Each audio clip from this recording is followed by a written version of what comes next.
And we want to get out of that. We want the world to see us as human beings, just like everybody else, and that we love food, we have weddings, we have comedians, and we have people who are very bad at telling jokes.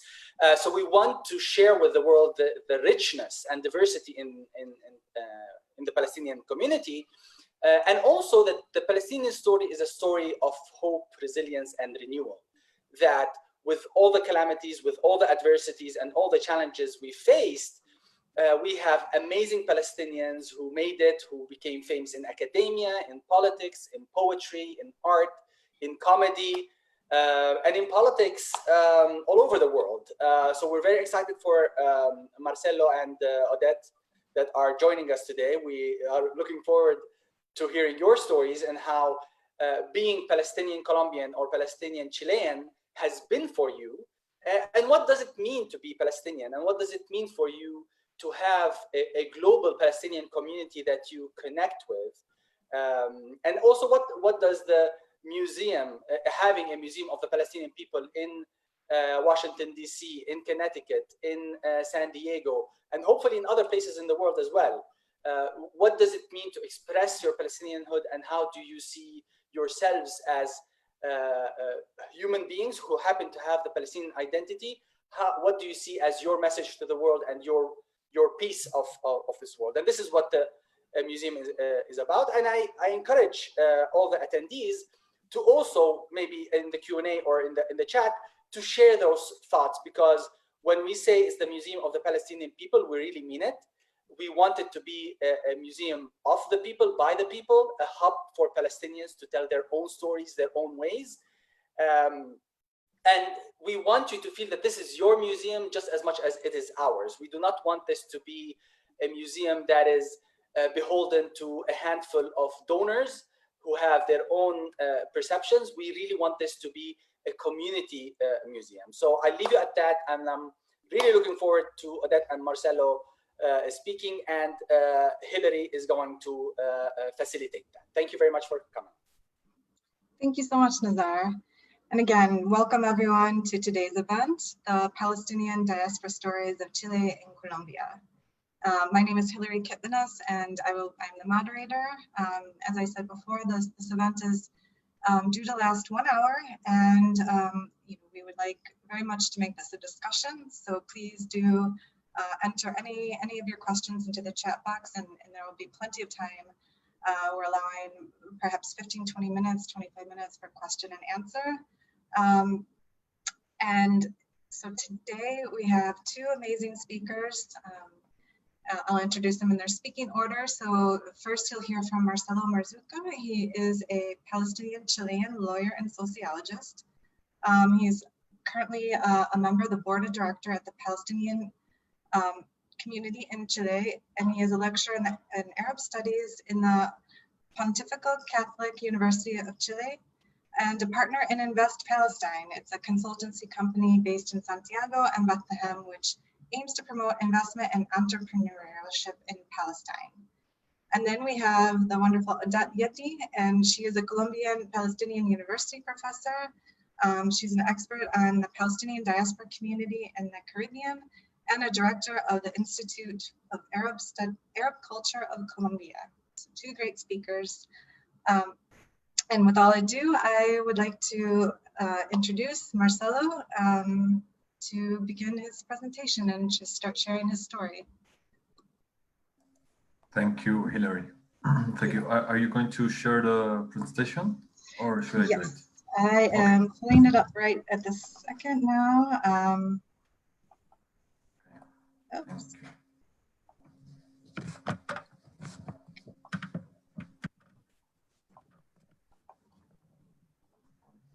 There we go.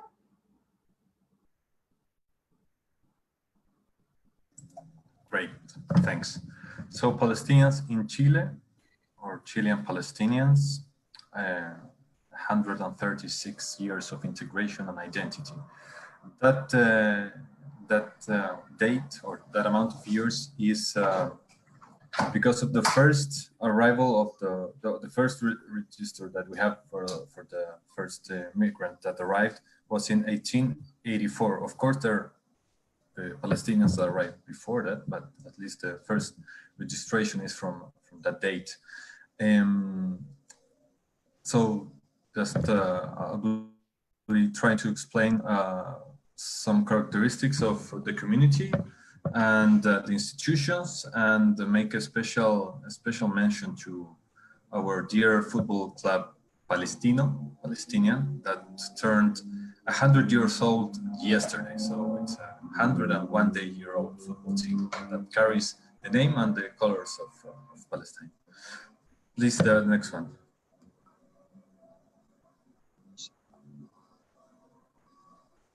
Okay, so most of the Palestinians living in Chile, or the Chileans from Palestine origin, come from 3 towns in Palestine: Bethlehem, Bejala, and Betzahur. Most, I would say, an overwhelming majority come from Bejala, and then a smaller amount from Bethlehem, and then a few families from Betzahur. We have some people from Berzet as well, but I would say like 3 families representing this, and some people from Jerusalem as well, that it's also a small amount of families. But that is the main way. As many of you know, the local identity is very important for Palestinians. So even though 3 or 4 generations may have passed, the identification with the town of origin, it's very strong still. In a serious manner, and also in jokes. Like, you can still make jokes about another's people's town, in a good way, of course. Next one, please.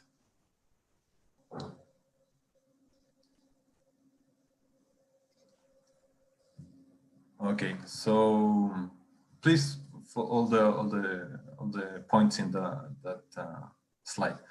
So we have had some different migration waves. The first one was at the end of the 19th century, and then ended in 1920, and that has to do with the crumble of the Ottoman Empire, when especially young men would go to the Americas looking for a better future. And they would arrive to Buenos Aires in Argentina, and they would cross the Andes, many of them in walking, or with the help of a donkey or a horse.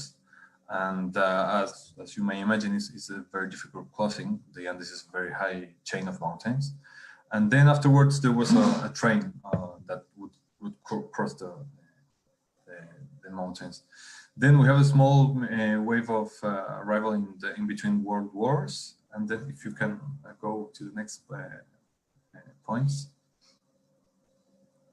Then, of course, the Nakba, of course, meant a huge arrival of people. Then between the 50s and until the 67 war, was another wave.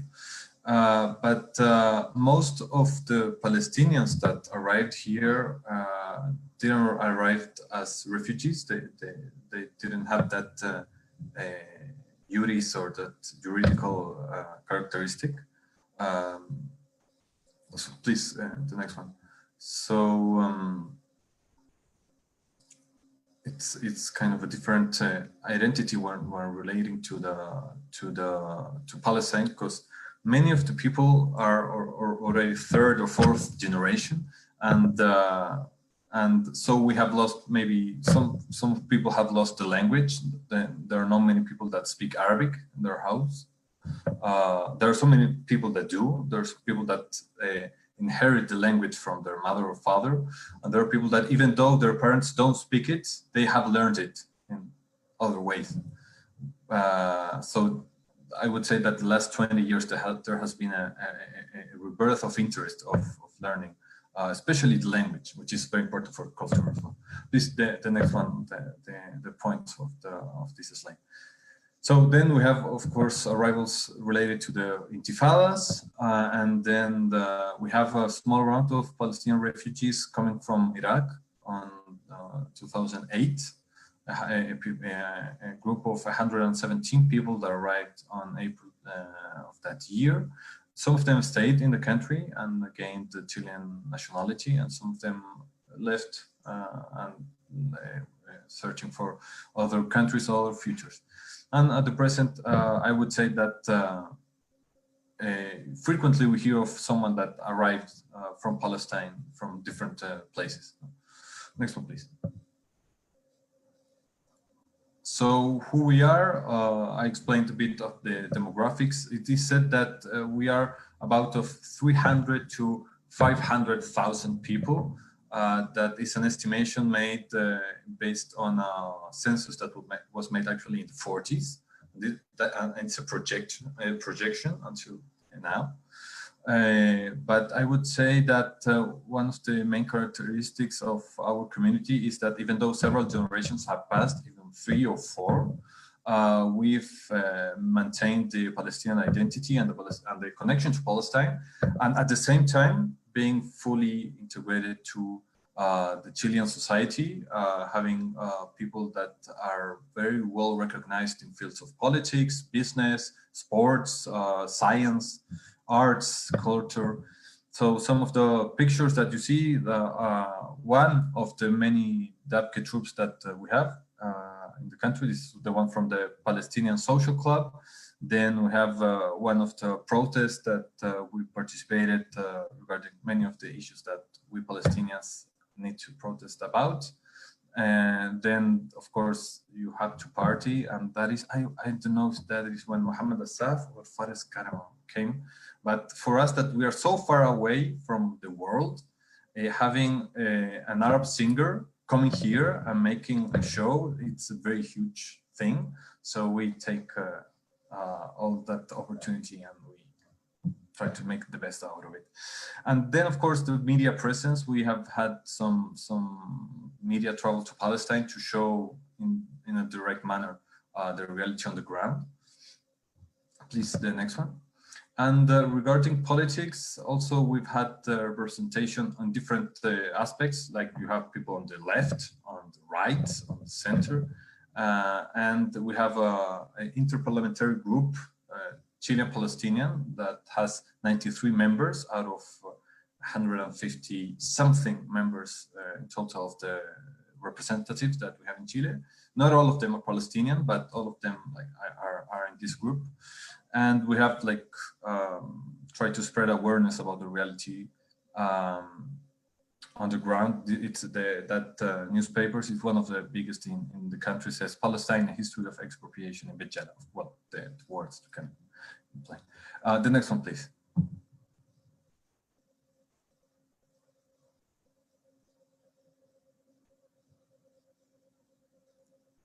So some of the newspapers that we have had media coverage for different issues. This is the first on the left upper left side. You have Hanan al-Hurub that was awarded for the best teacher of the world prize. I don't know the exact name of the prize, but she won, and she came to Chile. She met actually with the president, and there was a lot of events regarding that topic and a lot of media coverage. Then we have Atallah Hanna visiting as well, and we have some important meetings with him and people in the country as well.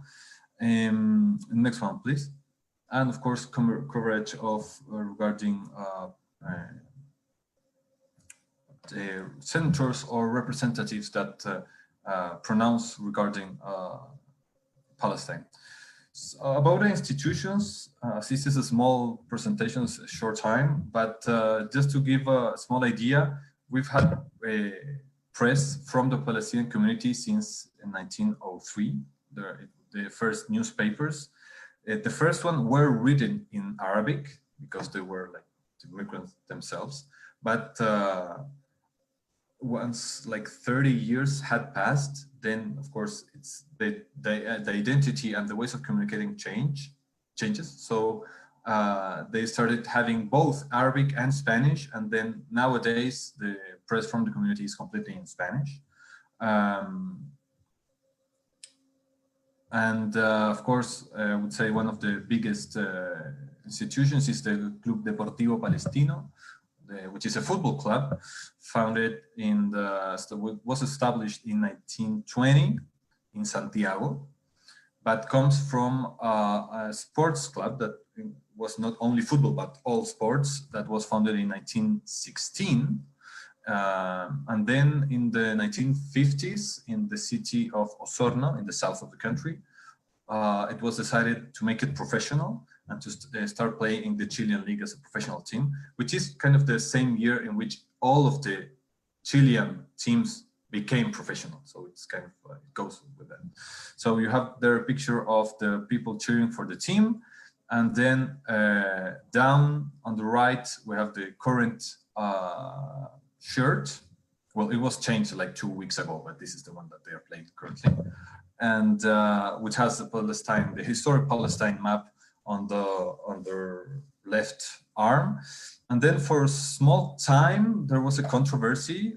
We had some months, like 4 or 5 years ago, where the historic Palestine map was in the back of the players instead of the number 1.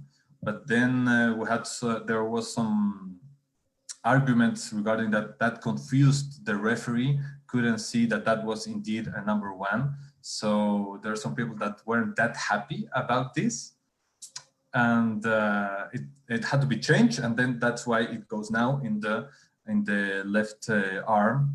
Well, we emphasize that that is the country that most of the migrants that arrived to Chile left. So that's why, that is why, and the ones that founded the football club arrived when that was the country that they had left. So, next one, please.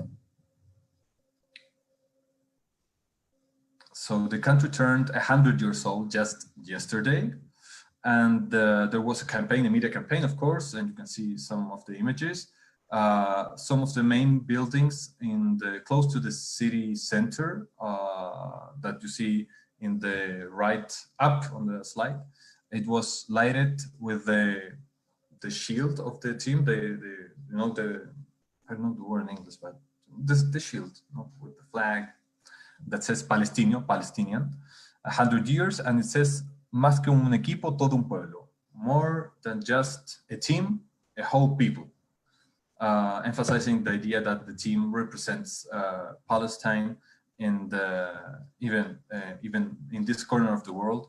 It plays international tournaments such as the Copa Libertadores or the Copa Sudamericana, which would be like the South American version of the Champions League. Of course, not the same level, but it will be like that's the idea. So it's a tournament where clubs play.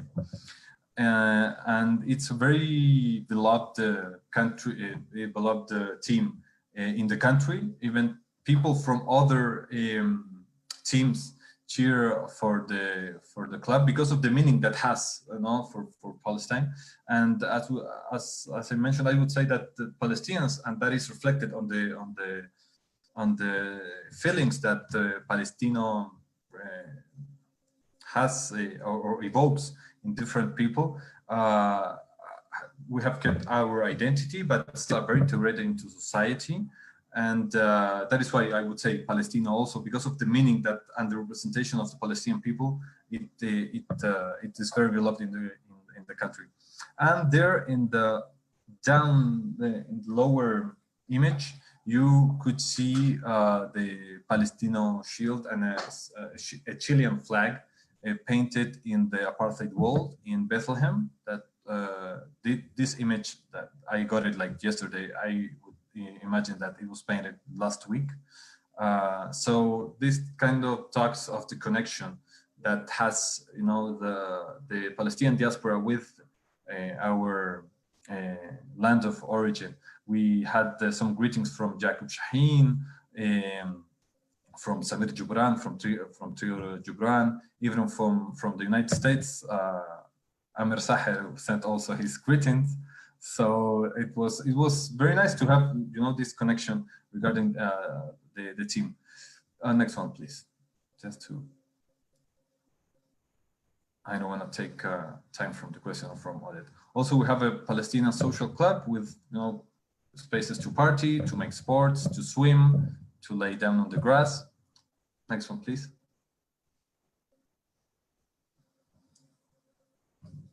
And a lot of institutions, like good Palestinians, we like to have a lot of institutions and argue amongst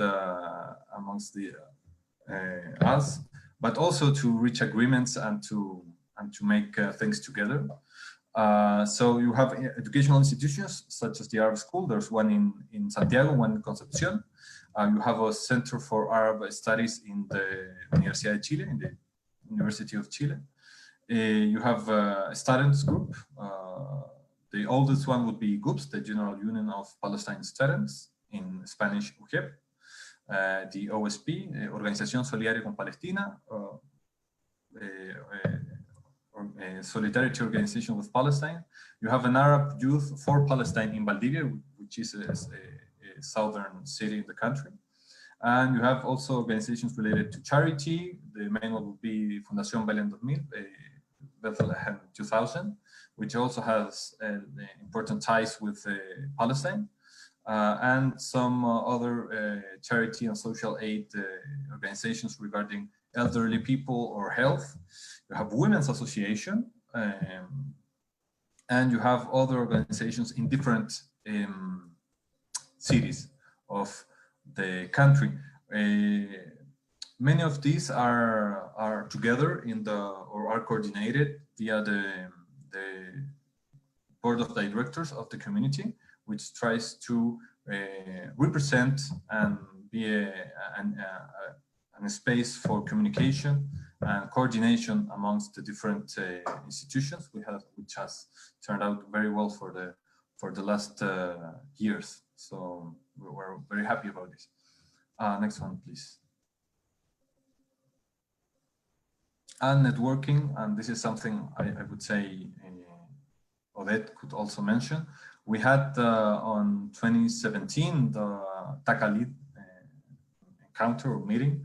The first one was in Santiago, which aimed to be a space of gathering for Palestinians in Latin America. We had the delegations from Peru, from Colombia, from Brazil, from Argentina, from Uruguay, Bolivia, of course. And then we had another one in Peru, which was 2019, that I didn't make it, I couldn't go, but I heard it was very good. And then supposedly we would have in 2021 one in Bolivia, but next one, please. It was suspended due to obvious reasons regarding the contingency. So if you would like to go to Tacalid, you would have to wait, but we certainly hope that you could make it in the next version. Most welcome. So that would be, thank you. I'm happy to receive your questions. Oh, thank you so much, Marcelo. And now we're going to hear from Odette Yidi. And just a moment while we transition and pull up her PowerPoint.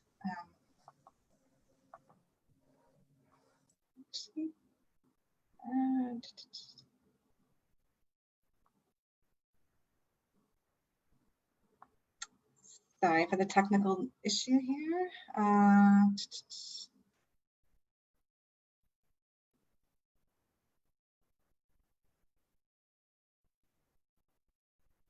Well, we worked this out. Odette, did you want to? Yeah, I can begin with introduce yourself. Sorry about this. Yeah, okay, don't worry. Okay, good morning, afternoon, everyone. Thank you for the museum and the staff and all of you for joining us today. I'm very happy because for me, we Palestinians in Latin America, I felt that we were disconnected, not only from Palestine for many decades, but also from other diasporic communities in the US or in Europe, for example. So due to the quarantine and all these apocalypses, I feel that we are able to connect much more deeper. And I don't know why we didn't do this before. I mean, why didn't we do this Zoom thing before. We could have and we should have, because at the end, we really cannot continue working separately or understanding our experiences in a separate manner, because it's really the same story everywhere. I mean, it's many stories, but it's the same story of wanting to work for Palestine, wanting to restore our rights, including, for example, the right of return and so on. So I met Marcelo in 2015 during the KTH program, and we have been friends since that day. He's a very, very good scholar, researcher, and I wanted to, when we initially spoke about this event with the museum, I thought it was a good idea to bring someone from Chile, because it was a good way to compare and contrast different experiences, because it's something that we have to do. We have to take good examples and analyze them, and then we have to take not so good examples and also analyze what happened. And for me, the situation of Palestinians in Chile is completely opposite to the one of Palestinians in Colombia. For example, when you, in Chile, being Palestinian or speaking out for Palestine, it's something that is encouraged and something that if you do it, you will find support. Support from political parties, from political figures, from economic figures, from the media. And this is obviously because of the work, the grassroots work that the community has done in Chile. Whereas in Colombia, if you dare to speak for Palestine, you will face a lot of troubles, many, until today.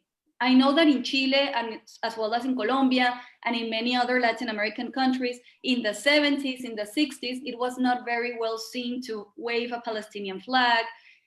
And that's what I have listened from my father, from my grandparents. But this continues until today in Colombia. Of course, you can wear a kufiyya, of course, you can wave a flag. But if you go publicly, or if you're too publicly in favor of Palestinian rights, you may face troubles, because the work that the community has done in Colombia hasn't been as successful as the one in Chile. And this obviously has many, many reasons and explanations. But one of the things is that this country, Colombia, is extremely politicized. Every issue is politicized. Justice, the courts are politicized.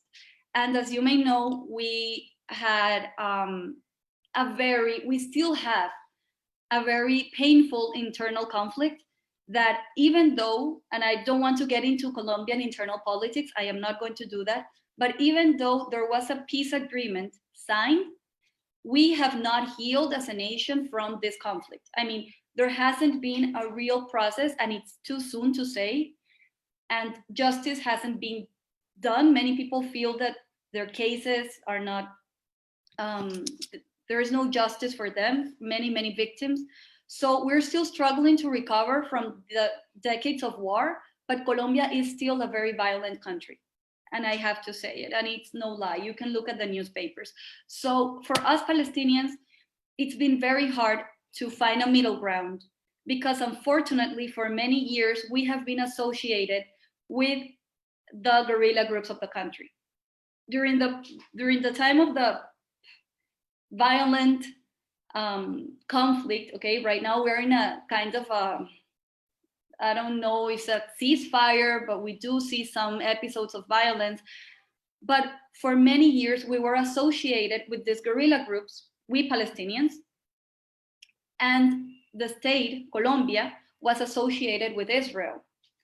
Some, like, I think that was Hugo Chavez who called Colombia the Israel of Latin America. And well, we don't want to get into that because it's very thorny.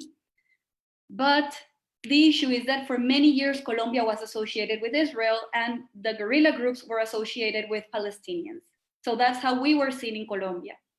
So our cause, the Palestinian cause for our rights, anti-colonial cause, was overshadowed by the internal conflict.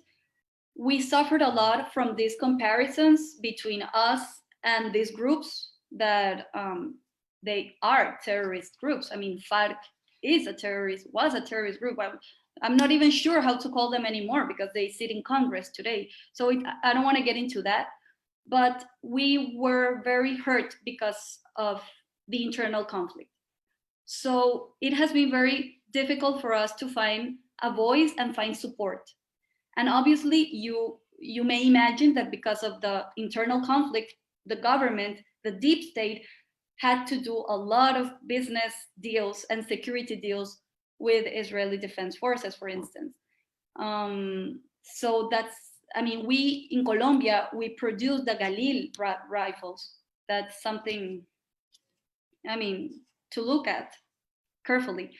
So that's why I'm very critical, and everything that I'm saying is, I'm trying to summarize it. Obviously, we have to go into details and analyze each decade, but to focus on the presentation, I want to do 3 things. The first is talk about the demographics of our community. The second is how we differ from Chile. And the third, some visual examples so that you have an idea of what has our story been, because even though we are not as big in numbers as in Chile, we are not as powerful, as visible, there was an important story and many stories from the early migrants, okay? So the migration waves that Marcelo described are basically the same for Colombia. And something that we have here is that we're not the biggest Arab diaspora, like in Chile. In Colombia, the biggest Arab diaspora are Lebanese. And then we have Syrians and Palestinians. There is no official data, but we can say we have 30,000 Palestinians and descendants in the country, and that's a very small number. Chile has 500,000, right? So we have to take that into account as well. Let's say that 90% of our diaspora is Christian, Catholic, from Bet Jala, Bet Sahur, and Bethlehem. In Colombia, we have more people from Bethlehem than from Bet Jala, and a few people from Bet Sahur, and some people from Jerusalem, same thing, from Bir Zayt. And in the 1960s, approximately, we began having a wave of migrants from Ramallah, from the Ramallah region, and they were mostly Muslims. So they are, most of them located in the capital, Bogota. Bogota and Barranquilla have the biggest concentration of Palestinians in Colombia. Barranquilla's concentration is bigger than Bogota, but the diaspora in Bogota is much more diverse because you have Muslims and you have Christians. And in Barranquilla, I haven't come across today, 2020, the first Palestinian Muslim immigrant. They mostly went to Bogota and other areas of the country, not here to the coast. If there are, I still haven't met them. So I'm sorry if they are and I haven't met them. So our diaspora, I am in Barranquilla. Our community is over 100 years old. We do not have any idea of the first year, like in Chile, but it's probably the same, 1885 up. But we do have immigrants in the early 20th century, 1901, 1902. And as I told you, it's very hard to gather data from Palestinian early immigrants because the majority of them were Lebanese. So all the studies have focused on Lebanese and Syrians. They even published books, reports, research papers called the Syrian-Lebanese migration in Colombia, and they completely exclude Palestinians. So that is one of the biggest issues I have found in my research, is that almost every academic has focused on Lebanese and Syrian communities. I am not sure why. I mean, I do have many theories, but it's a bit worrying, and it is obviously not positive for us because we're being invisibilized even more. So that's something I've been trying to do. Every time I see an academic paper or someone on the news talking about the Arabs in Colombia and only mentioning Lebanese and Syrians, I do my job and I write them a letter and I tell them, hey, we also have Palestinians in the country. So, I mean, you have to stop this, I don't know, exclusion of our story. So that's what I've been trying to do. to reconstruct our Palestinian story, because there is. I mean, and I will show you now examples. So yeah, that's the demographics basically. For example, I have came across documents of Colombia denying visas to Palestinians in the early 1920s. And this is very worrying because many people were stuck. Do you remember in 1925, we had the Palestinian citizenship order by the British mandate, and many Palestinians who were outside of Palestine until 1925 were not able to return to Palestine because of this order. So you have many people who were stuck here, who didn't think about staying, and they had to stay. So also the government in Colombia began issuing very strict policies regarding the entrance of non-white European Christian immigrants. So everyone who was Oriental, talking about Said a little bit, mentioning his always relevant Orientalist perspective, the government was actually, they bought these Orientalist narratives from Europe, and they didn't want to receive Orientals or Asians. So in the 1930s, we begin seeing in Colombia a lot of decrees, laws prohibiting the entrance of Asians, Africans, Arabs, specifically Palestinians, Syrians, Lebanese, Moroccans, etc. So our diaspora is a mostly pre-Nakba diaspora. And I think this is interesting because somehow, if you have people coming after the Nakba, like in Chile, you still have people, you have the chance to constantly renew the tropes, what we have, like the stories. We can refresh, you know, our belonging. We can talk to people who just came. We can have new recipes, new whatever. But in Colombia, we were like abruptly disconnected, right? So, for example, all my father's family came before the Nakba, and my mother's family came after in 1952. But this was a very late period, and they came because they had already their cousins in Colombia. My parents are cousins, obviously. So my grandmothers are first cousins. So they came because of that. So this is, that's why our stories are very different. And going to the second point of how different we are, the community work in Chile is much more institutionalized than the one in Colombia. I mean, in Chile, you have solid institutions with an agenda, with support, and you have 500,000 people, but take only 1% of 500,000 people. That's a lot of people. But take 1% from 30,000 people, and you have very few people working for Palestine in Colombia. So first of all, the biggest difference is that in Chile, you have very institutionalized work. You have a lot of institutions, Marcelo mentioned them, and here, all the institutions suddenly disappeared. I mean, right now you have by paper, you have on paper all of these foundations and cultural foundations, but in reality, they are not doing as much work as in Chile. And I don't know how to say this in English, but other thing that happened was that, for example, when my parents were working in these foundations in the 90s, early 2000s, they made sure that I learned, and they took me to their events, and they taught me everything about Palestine.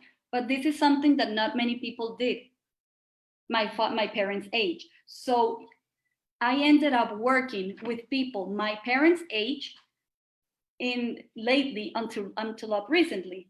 So I don't see much people my age. I'm almost 30 years old, and I don't see anyone, or very few people, I can count them with my hand, that are working side by side with me on this, right? So these are really the biggest differences.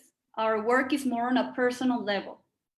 You, by your own interest and with your own capacities, you work for Palestine. That's what we're doing here in Colombia right now. And now going to close my third, what I wanted to show you are some graphic references of what has been the Palestinian story and history in Colombia. So whenever we talk about famous Palestinians in Colombia, we have to begin with this guy, Elias Mufti. When he died, this Arabic newspaper in Chile that Marcelo talked about, they published his obituary because he was considered at that time the richest man in South America. And yes, he was from Bejala, favorite place, Marcelo, in the world, I know. And he donated an airplane, actually, in 1932 during the war, and he donated a huge 205 acres of land to the city, to Barranquilla. He migrated in the early 20th century. So another thing that I wanted for you to have in mind, I forgot to mention while I tell you this story, is that in Colombia, also different to the situation in Chile, we had to sacrifice our identity in order to fit in. So second, third generation, they lost everything. Not only the language, not only the costumes, not only the traditions, but also the opportunity and the chance to feel proud or to feel Palestinians. Many of them, I feel, took their Palestinian identity, put it inside a bag, and hid it on the closet. And it never came up again, never. While in Chile, and Marcelo used it in the introduction, he said, the subtitle was Integration and Identity. So right now in Colombia, you do not have, many of the Palestinians are not really Palestinians. I mean, they are Palestinians because of their names, but besides that, they do not feel identified, they do not feel connected in some way, and sometimes they feel ashamed because of what I told you. They feel afraid that they will be discriminated or accused of something they are not because of what I told you about the internal situation, the very complicated and politicized internal situation in Colombia. So this guy was important, and then and he was responsible of bringing a lot of people from Bejala and Bethlehem to work with him. Then we have this guy, Salim Zougbi. He opened the first road between Barranquilla and Cartagena. He made so much money with his transport company that his father, Bishara Zougbi, sent a coat of arms made of mother of pearl to the governor of this region. And this coat of arms of 1923 is still in the office of the governor. And here you can see it. This is a picture of the coat of arms. So we're silently there. I mean, if you go to have a meeting with the governor, you will see this coat of arms, right? But today you do not see Palestine anywhere else really in the country. Can you go the next slide, please? Fastly, I will try to. Okay, so as in Chile, we also had social clubs. The first one was in 1945, and it had a different intention than in Chile. This club was made by Syrians, Palestinians, and Lebanese. And actually, it came to an end because mysteriously, Palestinians and Lebanese got into an argument and the club ended. I'm not getting into details. Next slide. So one of the things that this club did was participate in the carnival of our city. As you know, Barranquilla has the second most important carnival in Latin America, after Rio, of course. And this social club began participating in the carnival with their own dance group, right? So here we have two pieces from the newspaper of 1946 and 1957. I chose these two because they are both Palestinians, Maria and Dakaret. And these girls were the carnival queens of the Arab Social Club. Okay, so the Arab Social Club had a parade in the Carnival of Barranquilla, and this parade was led by a carnival queen of the club. And every year they had a carnival queen. So one year would be Palestinian, the other year would be Lebanese, Syrian, whatever. So in 1946 and 1957, for example, we had the queens were Palestinian descent. And this didn't end here. Can you go to the next slide? Most recently, this is the carnival queen of the social club, okay? Now, the carnival per se also has a carnival queen. She's like the royal highness, the carnival queen of Barranquilla. So the first carnival queen of Barranquilla's carnival of Arab descent was actually Palestinian descent, and she was Lucy Abu Chaibe in 1965. This picture in the left is when she was queen, and then on the right is a more recent picture.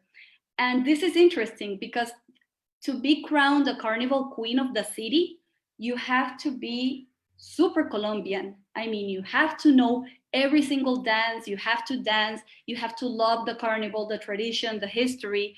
And well, these women were Palestinian originally. So that's very interesting, actually. We have had more carnival queens of Arab descent, Lebanese Christians and Lebanese Syrians and Palestinians. And the most recent one was in 2019 and 2018. Can you go down the slide, please? Yeah. Can you go down? Yeah, these are two of the girls from the 2018 and 2019 carnivals, also Palestinian descent. Can you go? Yeah, this is one of them giving the crown to the other. So one Palestinian giving the crown to another Palestinian. It's amazing for me. Go down. These are pictures of the club. Unfortunately, because of the pandemic, it is closed, and the club had a very active life. These are my parents in the picture to the right. They have been very active leaders in the diaspora. Go ahead. Yeah, we also had a magazine in the early 2000s. I was in charge of editing the two last numbers in 2008, and I left the city to study, and the magazine unfortunately came to an end. So this is what I tell you, like the work that we've done is more of a personal initiative work, personal driven instead of institution driven or institutionally organized. Go ahead.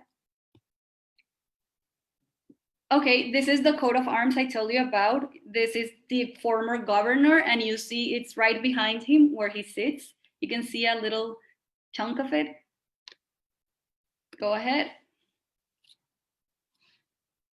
That's my father, and he was with my mother, the author of this book. He has this workshop of Mother of Pearl, and we still have this workshop. It was created in 1998, and we still do Mother of Pearl in the Palestinian technique here in Colombia. This was a work commissioned to my father by a person in the Gulf, in one of the Gulf countries. Go ahead. We have a museum with some of these pieces. Unfortunately, it is closed right now. It is in a church. It is located inside a church here in Barranquilla, but because of internal issues in the church, it has remained closed to the public since it was open in 2012. We will talk about that later. Go ahead. This is my father's most recent work. He's doing his own work instead of replicating, instead of following the traditional art of mother of pearl carving in Palestine. He has been able to develop his own stories. It's his own art, his own inspiration, including more colors, more shells from the Caribbean, etc. Go ahead.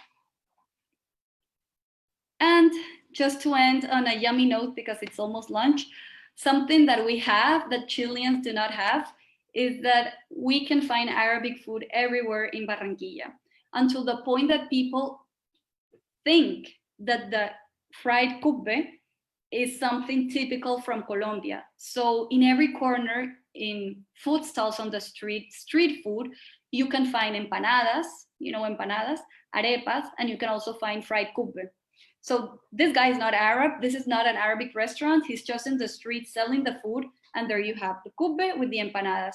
So that's something that only happens here in Barranquilla, not even in other cities in Colombia. And at least it's something we can feel proud about. And that's what I tell people. So you enjoy eating Palestinian food, but then you're afraid to talk about Palestine. Or when the government recognizes Palestine in 2018, it was a huge scandal.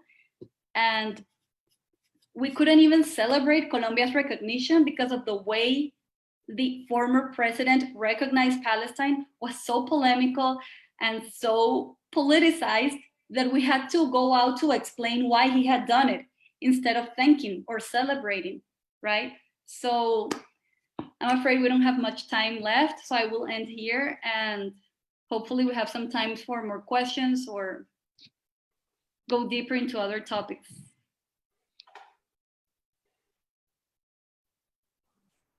Thank you. Thank you so much, both of you. Thank you, Marcelo. Thank you, Odette. And yes, we are running up against the clock. However, there is a lot of interest and a lot of questions in the chat box. So what we decided to do, if you have the time, to extend beyond 1 o'clock to 1:10, 1:15. And then also with, looking beyond, with perhaps scheduling a future event where we can just have Q&As and both of you as guests again. We'll talk about that later. But for the meantime, I'm going to, we have a lot of questions, so you've generated a lot of interest. So I'll just begin with this question here. So the question is asking you, have either of you ever struggled with the duality of being Latinx and Palestinian? If so, how do you find a balance between your two identities and connect to both communities when you feel like you've been disconnected to your Palestinian roots due to the diaspora? And I could repeat it, it was a very long question. So. No, I'm reading it. And Yeah. Oh, yes, that's right. I think that Marcelo and me are weird cases. We're weird specimen because I don't know Marcelo, but I decided to learn Arabic in 2010 thanks to a scholarship from the Palestine International Institute with this Asad Abdelrahman, Mr. Asad. He gave us this scholarship, and it was a personal decision to find, to appropriate, and to enjoy my Palestinian identity. So, of course, when I go to Palestine, I will always be the Latina who's laughing and talking out loud and, but then when I'm here, my friends would always call me Turca. And that's another question. Yeah, we're still called Turks. So I will always be this never enough for any place. But if it's up to me, I feel more related to Palestine. Like I feel more at home in Palestine. For example, I do not listen to that much like Maluma and all the singers. I don't really like them. I prefer George Wassouf or 47 Soul, to be honest. So I personally, yes, I have to find a balance because I cannot be disassociated to where I live. I live here and that's my reality, but I do enjoy a lot and I feel proud to have this other side of me. I don't know Marcelo, but I think it's the same. Yeah, I think there are a lot of ways, because it has to do with how you build or construct your own identity, which is an internal process, and has to do with external factors, but it also with choices you make, but also with items that are given to you. So there are some things that you don't get to choose, and there are some things that you do. So as for me, my family arrived here on the mid-50s. My mom was born in Bethlehem, so I'm originally from Bethlehem, not from Pechela, just to make that clear. I heard Arabic always at my house between my grandparents and my maternal family, and that's where most of my Arabic comes from, and then from different travels to Jordan and to Palestine. And I would say that I feel both Chilean and Palestinian 100% both. I know that in the US you say like I'm 50% something and 25% the other thing, and that's kind of weird for me. So I would say I 100% do both, and of course that means that belonging or feeling belonging to both places means that you don't fully belong to any of them. But that means that you can kind of build a bridge or path of recognition and understanding that is different, because it's different if I talk to an American, someone born in the US.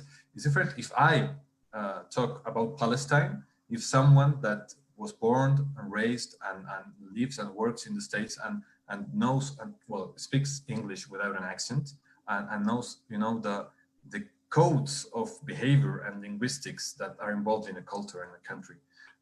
So that possibility of approaching, I think that's one of the best things of belonging to both worlds. And then you mentioned Ode about the Turcos, and that has to do with another question that I think it's very interesting. Of course, the first migrants in Latin America arrived with Turkish and Ottoman, when the Ottoman Empire was crumbling, and they arrived with that passport. So they were called Turcos because of that. That later became as a, I don't know if in English exists the words denostativo. Pejorative. It was pejorative. Not, sí. Yeah, pejorative in Spanish. Yeah, thank you. Or derogative. Sí. Derogative. Derogative. Okay, thank you. You can always learn something. So it turned out also as that connotation. Of course, the first migrant faced discrimination, but later on, and I would say that now it can either be used like in a pejorative way, but also it can be like friendly. And if a friend tells me that, it's with cuteness, and it's not an insult. It's well intended.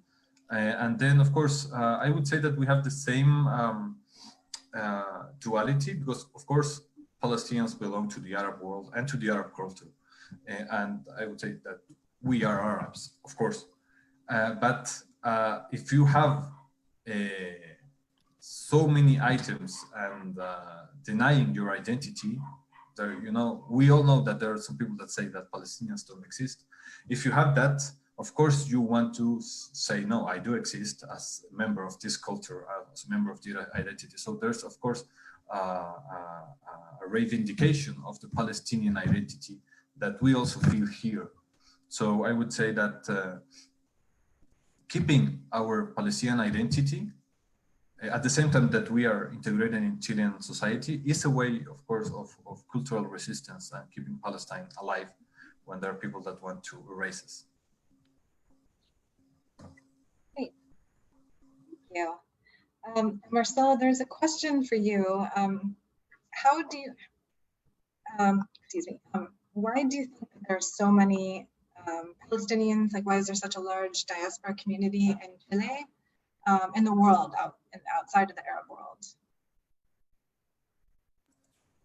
Well, they are, the first one arrived to Buenos Aires and they crossed the Andes. I would say that because Argentina was full with Italians, and then they thought that they had an opportunity in Chile. Also, during the first 2 decades of the 20th century, Chile had a public policy of promover, I forgot the word, like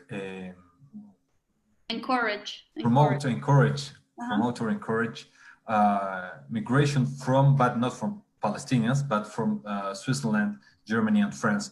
And I would say that Palestinians like just hopped on that train and found a place here that also has similar climate, similar flora and fauna, and there was a space to develop. And then after the 20s, they were kind of well received because of the improvement in economics in Chile, and of course the development of the textile industry, for which Palestinians in particular were very, very important. And I wanted to add to that in Chile, I feel that they wanted to go there, but in Colombia, many of them ended up here because they were tricked by the ship officials, and they were told that this was the US, and they really wanted to go to the US. So the boat, like the captain of the ship, did that. It is widely documented, and I mean, he told them, yeah, you're right, this is the US, and they came down and it was Cuba or it was Haiti.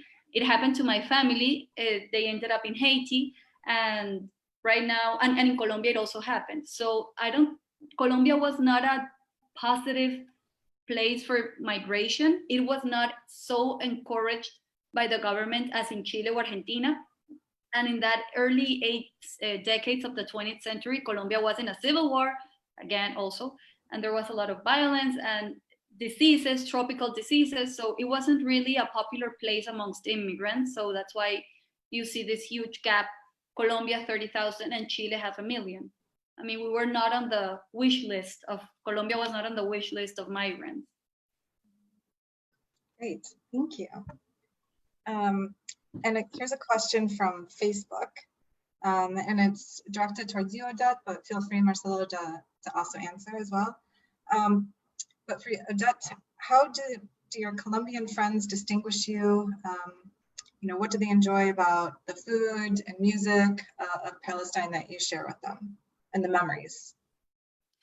Well, there's something weird that I have been observing here, and it's that even Palestinian descendants, fourth generation, they have consumed the Orientalist and Zionist propaganda to some extent. So, for example, I feel that they have a hard time relating to Palestine because what the media in Colombia shows them about Palestine is obviously always, you know, the violent, crazy Palestinian with guns and, you know, this image of the evil Arab, the terrorist. So I feel that in their heads there is this clash, and they say, like, I'm not them, I am not these people. So unfortunately, it has been very powerful, the effect of propaganda in Colombia relating the Arabs. We're more a victim to all of these Orientalist productions that come from other places. And sometimes, I mean, if you find someone that's Palestinian, when I meet someone who's Palestinian, fourth generation, I tell them, oh, you're Palestinian. And they're like, what? I have no idea. I only eat kubbe once a week at my mother's house, my grandmother's. I eat maftul, and that's all I know. And that's all I want to know. And it's very sad. So there is a lot of work to do in Colombia, not only towards a Colombian audience and on a government level, but also within the community, because we have been alienated. We are ashamed and fearful of expressing or of identifying as Palestinians. So my friends at school, it was very hard because, I mean, you're always the turca, you know, the different girl. And when my mom puts that on my lunchbox, my friends were like, oh, that's sand, and that's the sand where Jesus walked. And I was like, what? I'm not eating sand. And it's not the sand, the same sand on which Jesus walked. No. So it's crazy. Or for example, Colombia is a very religious country. So in December, people all make their nativity scenes in their houses, and you see huge nativity scenes all over the city, and no one has ever cared to tell everyone that these nativity scenes are from Bethlehem, and Bethlehem is Palestine. So there is a huge disconnection. People think that the Palestinians here in Colombia are one thing and the Palestinians there are another thing. And that's really interesting to go into detail, but not in this space because we don't have time. Yeah, I was eating sand. It happened. Great. Did you have anything to add, Marcelo? No, just to address maybe one of the comments that said, of course, Palestinian cuisine is very present in Chile, but I would say that the difference maybe is that we have Palestinian and Arab restaurants like that. Mm-hmm. As you have sushi places or Thai food or Indian, but you can find sweets in the supermarket and the bread. But it's not like in Colombia or even in Brazil. Like in Brazil, you can be in the beach and there's a guy that walks and says "kubbe kubbe," or it says, you know, and it's telling you kubbe, you know, the meat. So it's not that in in the country itself, but it's like more, okay, you go to eat Arab food. So that's maybe the difference that Odette wanted to point out.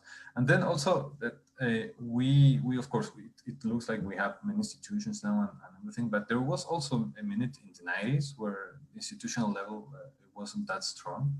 And I would say that the reason that that has changed is that because the community worked towards that change, and towards not letting Palestine go to erasure. So you know, where there are people that say that the elderly will die and the young will forget, I would say that that is the main thing that we are supposed to be focused in the diaspora, like not forget where we come from and the meanings of that identity and that land. Great. Thank you. And again, thank you both. We're so grateful that you're here with us and that you've shared your stories and a bit of the history and culture. It's been wonderful. And I think we're 10 minutes past 1, and so we're going to close out the event. But you know, I also wanted to thank everyone who's attended today's webinar. We're very happy to have you here. Also, there's been a lot of requests to meet with you again, Odette and Marcelo. So for those of you who have asked questions or have thought of questions you are dying to ask, stay tuned. We'll try to set up another event and you can get all your questions answered at that time and learn a little bit more about Chile and Colombia. And if you'd like to know more about the museum, please do, you know, check out our website, Instagram, Facebook. Also, please do know that we do have a resilience club where it's a $20 membership contribution, monthly contribution. And yes, you'd get all the information and then be a part of the club and help support the museum to keep it running during this times of trouble during the pandemic. And again, yes, thank you everyone. And we look forward to seeing you again. And we look forward to seeing Marcelo and Odette again. Thank you all and have a wonderful Friday. Thank you. Thank you. Bye, thank you. Bye-bye. Bye. Thank you. Thanks. Wait. Odette. Oh, yeah. So we have the, this is Amber from the museum. Hi, Amber. We have that diaspora map that is available on our website. And when I was collecting the research for it, we weren't able to find any numbers on Palestinians in Colombia. And I don't know if you, like one thing we did for, I think we did this for the Guatemalan population. I interviewed the Palestinians in Guatemala, the Association of Palestinians in Guatemala to pull those numbers. And so I'm wondering maybe there's a good source that I could, like, if there's not a good official source, then one thing we could do is like interview someone, either you or someone else who has knowledge of the population there, and then we can put that number onto the map because it lives online. So because right now it's just gray where Colombia is, and even if it's we can just use the source as like, oh, I'm sorry, we're still on Facebook.